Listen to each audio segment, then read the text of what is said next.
Hey folks, Quilly18 here, and welcome to Let's Play some Dominion. Dominion is a real-life deck-building card game. In fact, despite only coming out as recently as 2008, Dominion is probably the archetypal, classic deck-building card game that everything else gets compared to. That's how much of an impact Dominion had when it came on the board gaming scene. And it's had a digital version on mobile for a while, but I missed the fact that apparently in October of 2021, Dominion came out on PC. It's available on Steam. Shout out to my friend Demonac, who reminded me that this was a thing. And it's great. I really enjoy Dominion. I own the Dominion board game in real life. There are a lot of expansions for Dominion as well. I don't own any of them, but I've heard a lot of them are fantastic. What's quite cool about the digital version here is that it is free. The base game of Dominion is free. Obviously, they're hoping that that will then get you to pick up the various expansions over here. And as a little, I don't know, incentive or tease, what they do at any given time, one of the expansions is also available for free. So right now I could be playing with the Menagerie expansion, despite not having bought any DLC for this. I'm sure I will be picking up a lot of DLC for Dominion relatively soon, but for now, let's go ahead and give an example of this with just the base game. I'm going to play against 3 hard AIs, and I'm almost certainly going to get obliterated. One thing I got to say, actually, before we jump into the game, I love the quality of life, like automation options that you can enable for this game. You know, little things where, well, when you have this card, you're always going to do this. So let's give you an option to make that automated. Really, really brilliant little thing. Let's go ahead and create the game. Now, there's going to be a lot of stuff on screen over here, but let me give you a little rundown of the starting situation. Your ultimate goal is to score as many points as possible. The points are based on these victory cards. So cards like the Duchy over here is a victory card, for example. At the end of the game, everyone goes through their deck, totals up how many victory points they have on all their cards, and the person with the most points wins. It's that simple. The problem with these victory cards that you want to add in your deck so you can win is they're otherwise dead cards. If you draw a victory card on your turn, it's just sitting in your hand, taking up space and not really doing anything. So that's where you get the first of the interesting dualities in Dominion, where you want to pick up as many victory cards as possible, but you kind of want to delay doing that if you can, so that you can have better quality hands to buy more victory cards, but you don't want to buy victory cards too early. You see what I mean? Everything about Dominion is full of these interesting choices. Now, your starting deck in Dominion, you have a starting deck of 10 cards. You have 7 coppers, which are worth 1 coin each, and this is what you're going to be using to purchase cards. It also has 3 estate cards in your starting deck. These are victory cards worth 1 point. Estates are so trash in terms of they're not really worth that many points at the end of the game, and especially if they're in your deck at the start of the game, they're really just slowing you down,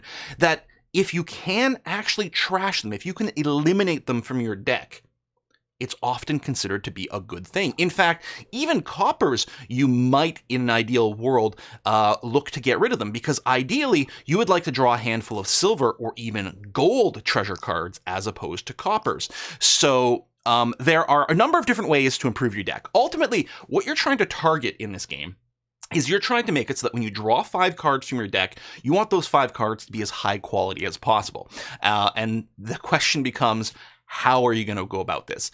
When you finish playing your turn, your cards get discarded, you draw 5 new cards. Whenever you are trying to draw a card and there's not enough in your deck, you just reshuffle your discard pile and do that. So discarded cards come back, trash cards are eliminated permanently.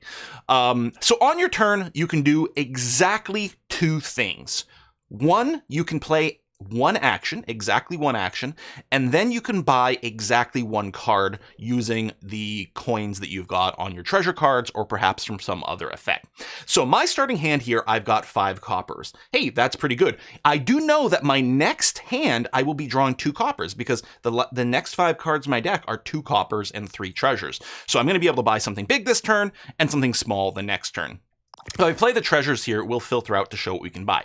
Now, the province, duchy, estate cards, as well as the gold, silver, and copper stacks over here, these are always in the game. These are always available for purchase. The number over here, so 32, this is how many cards are in the stack. So if I wanted to, I could buy another copper. It costs me 0 to buy a copper.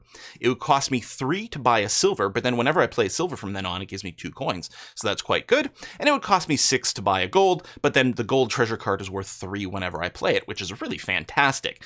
And yeah, each one of these stacks is is a limited number of things. Let's not worry about curses. Curses are never something you want because they're worth negative points and they're just a dead card in your deck, but there are cards that can add curses to your or your opponent's decks. Now, the 10 cards over here, these are different every single game. Every game you pick 10 different ones of these stacks. Most of the stacks are 10. You can see this garden here has a stack of 12 over here.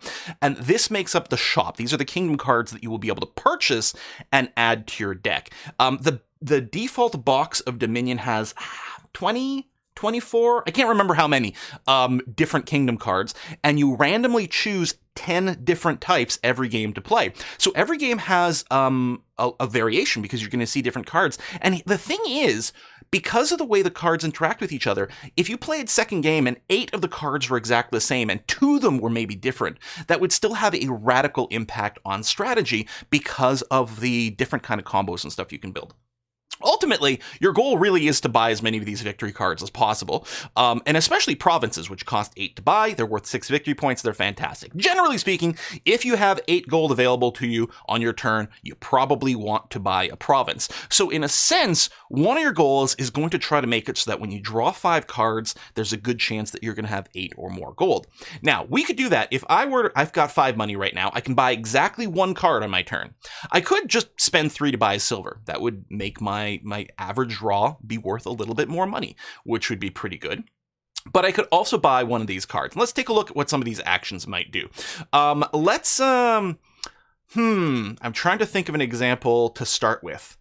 Well, let's just start with the chapel, the cheapest one over here. So this cost me 2 to buy, and it's an action. Again, on your turn, you can play 1 and only 1 action. So if you draw a hand full of actions, you're going to have to pick the one that you're going to play. Now, the chapel lets you trash up to 4 cards from your hand. Trash is removed permanently from the game, and so it means you won't be able to play those cards that turn, which is unfortunate, but on the other hand, it lets you trim your deck down. It lets you, if you get a chapel really early on, you can use that to get rid of your early estates. And even a little bit later on, you can use the chapel to purge some coppers when you've got more silvers or golds or high quality actions that you want to draw more often. So that's quite cool.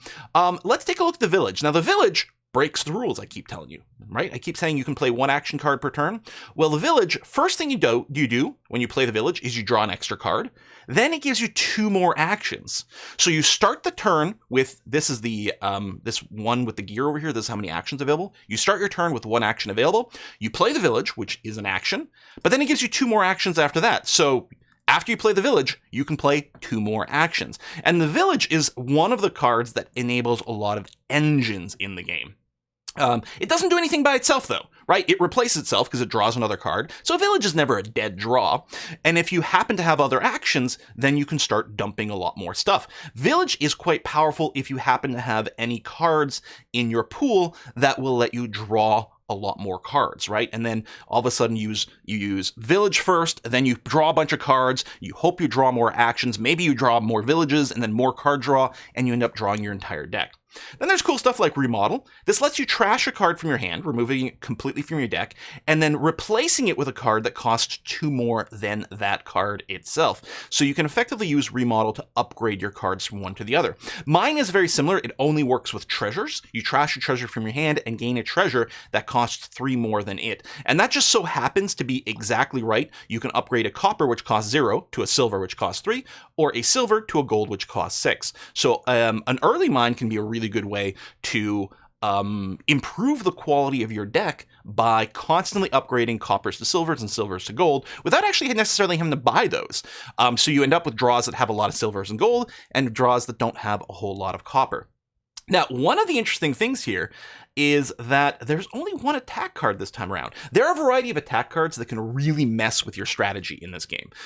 In this case, we have the bandit is the only one in this particular setup. So it says the attack keyword over here. When you play the bandit, you gain a gold. And then other players reveal the top 2 cards of their deck and trash a revealed treasure other than a copper. So basically, when you play a bandit, you gain a gold, and everyone checks the top 2 cards of their deck and will be trashing a silver or gold if they spot one. So the bandit can be really kind of Badass. Where do I want to do? You know what? I'm just going to go for the mine over here. I'm not saying this is the best strategy in any way whatsoever, but it's a cool card and I want to show it off. The laboratory, by the way, is sort of the inverse of the village, right? +1 card, 2 actions. Laboratory is draw 2 cards, get an action. So the laboratory doesn't cost you an action, but generates multiple cards, which is quite nice. But let's get a mine. I feel like the earlier you get the mine, the better. So we can see what the other players are buying as well. One of the players has picked up a bandit already. That's annoying because that is going to potentially trash the silvers and gold we're going to be creating with the mine. That is very annoying. So this is the turn. I only have 2 copper. You know what? Let's buy a chapel. I don't think this is necessarily an ideal setup over here, but let's just go with it. In fact, I drew the chapel right away. I think I'm going to go ahead and take a null turn over here, basically. I'm going to play the chapel. I'm going to trash all 4 of these cards, which now only have 7 cards in my deck, one of which is the mine, which I will be using to upgrade coppers. I will be hoping that the chapel can be used to trash the rest of the estates, and then maybe what I'll do is I'll pick up a remodel so that later on I can remodel chapel to something else. But what I'm going to do here is I'm going to trash the copper. I'm going to use it to pick up a silver, which does go immediately in my hand. I will then play those. With my 3 money, I don't think I'm going to go with a big, engine this game. If I was going to do, a big, thing where I was going to be playing a huge cycle combo of lots of actions, I'd maybe want to pick up a village at this point to start generating that. But I think I'll just go ahead with this. I'm going to be very vulnerable to the bandits, though, which are already starting to get played, which is going to be kind of frustrating. Now, I could cancel or combat the bandit by having one of my own, because then at least every time I drew a bandit, I'd at least be able to gain an extra gold. Now, I only have 1 action. I could play the chapel to purge more stuff. I'm going to play the mine and pick up a silver over here, play that, and I will use that to buy another silver. And I'm really scared that the bandit is going to mess with my deck a lot. What we're hoping for is that this player over here, who picked up the bandit, I'm hoping he just keeps buying lots of other cards so that his bandit doesn't come up as often. Hey, I've got 6 money this turn. I'm just going to go ahead and buy a gold. So it's going to be a fairly simple deck that we've got going on, just looking at raw money, but it's hopefully going to work without screwing us on the bandit. Still, only 1 bandit has been purchased. That's great. I'm going to play the mine, trash the silver, upgrade it to a gold, play both of these, we'll buy a gold. All right.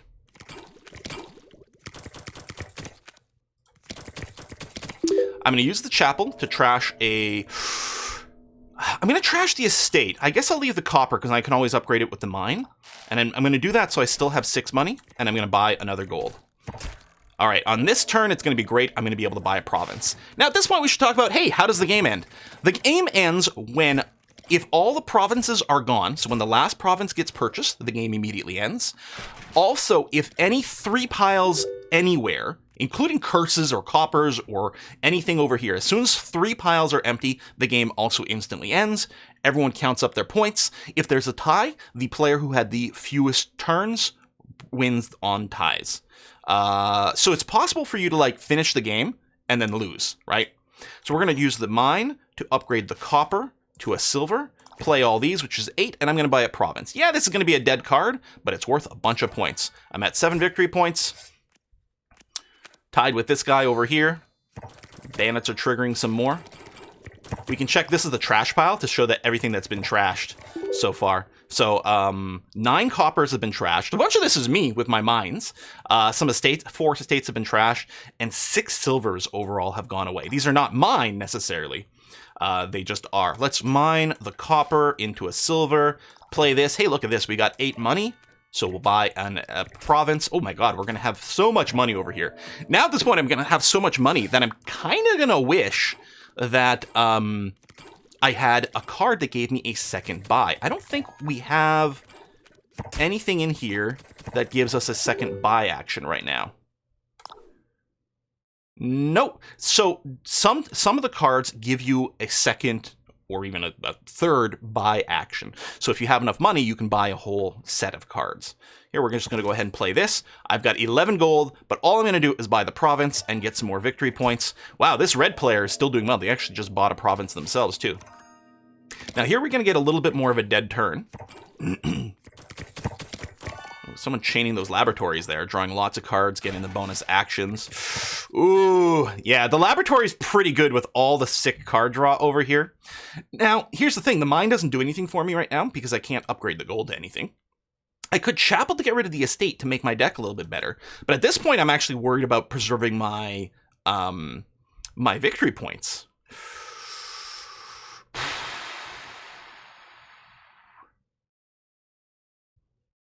You know what? I'll still do it. We'll do that. I got 3 money. I think I'll just pick up a silver. Look at this. Drew all my money this turn. Massive amounts of overkill.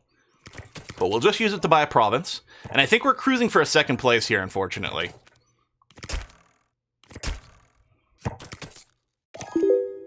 Play treasures. We'll buy a province. There's only one left. If this guy here has enough money to buy a province on his turn, he'll probably do it, ending the game and securing a win. I drew all my provinces. And a chapel, where I'm not going to ruin anything with the chapel, that's for sure. Okay, this is the red player. Looks like... Oh! He was able to use a remodel to upgrade something to get the province. So there we go. We came in second, and actually just barely second place over here. We can take a look at other people's hands to see what they ended up with. Yeah, he only had 1 laboratory. Someone else had tons of laboratories because they were chaining them. A remodel, a poacher, and 1 village. So they had a little bit of an action economy there. They had 1 gold, 1 silver in their deck at the end. What did we end up with in our final deck? Yeah, we had tons of money. Like, that was not a problem. And a very slim deck. We were routinely being able to make big purchases. Actually, we may have gotten a little bit unlucky in that we drew, like, all our money in a hand, like, twice. There was twice when we drew an overkill of money and then had a turn after that without any cash. Whether or not the chapel was a good purchase, I'm not sure. I kind of wanted to demo it. Honestly, I think just going a straight up big money play with just the mine might have been the way to go. It's like, yeah, we got rid of 3 estates. But how much did that actually improve our deck? Whereas if we didn't have the chapel in here, because the chapel turns into a dead card. Like, it removes some dead cards, but then it itself turns into a dead card. So this was actually a fairly short game. Did we have the turn counter on here? I don't know if there's a turn counter. I guess the log would say, yeah, 14 turns, which is about normal, which means really, in a sense, the most you're going to be buying is 14 cards. Well, some turns you might not buy anything, and sometimes you might do a multi-buy. But there you go. This is an extremely tactical, extremely competitive card game. It's not directly competitive. Their attack cards work like this Bandit, where you're not targeting anyone. They just sort of, when you play an attack card, everyone sort of gets a little bit punished for it.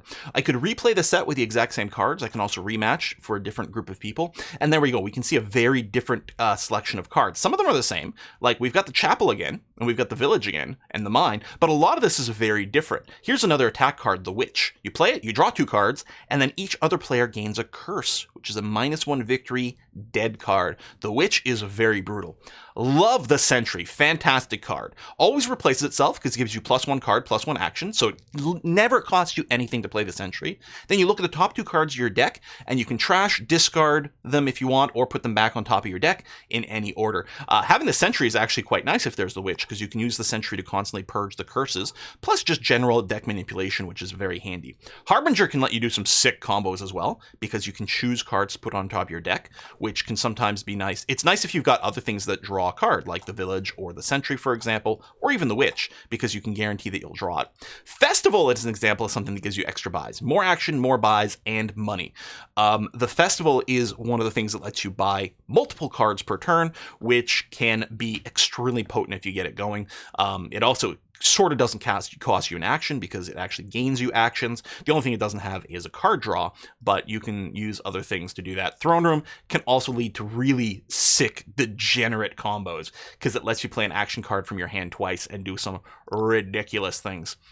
So this layout of cards here might lead me to do a real like engine thing instead of going for playing out with money, because we can generate money from festivals. And so if we're getting bonus card draws, like, we don't have to worry about generating extra actions because the festival's got that. If all I do is manage to get a bunch of witches for card draw and a bunch of festivals for bonus actions, that could be huge, because play a witch, draw a card. Well, I guess you'd have to play festival first for more actions. You'd want a festival and your witch in your opening hand. You play this to get more actions, then you play the witch and hope to draw into more card draw. There's nothing that's giving us a ridiculous amount of card draw in here. That's the only thing.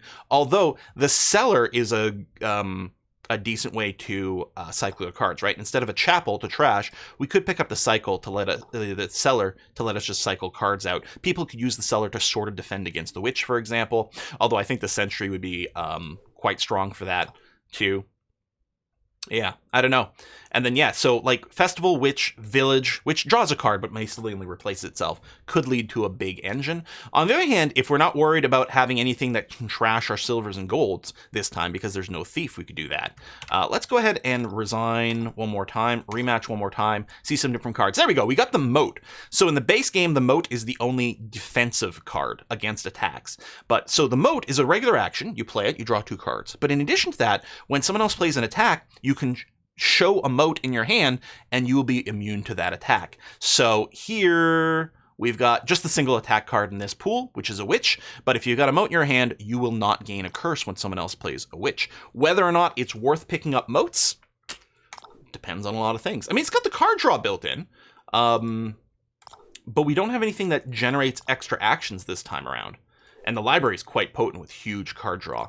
Anyway, I hope that's give you an example of why Dominion is considered such a fantastic game. And since the digital version is free on Steam, and apparently has been there since October, I completely missed, I hope you'll give this game a chance, because I think it's really, really good. And of course, you know, the multiplayer community for this is probably going to be pretty intense. It's a very competitive game that way. But I just like playing against AI. See you next time, folks. Bye-bye.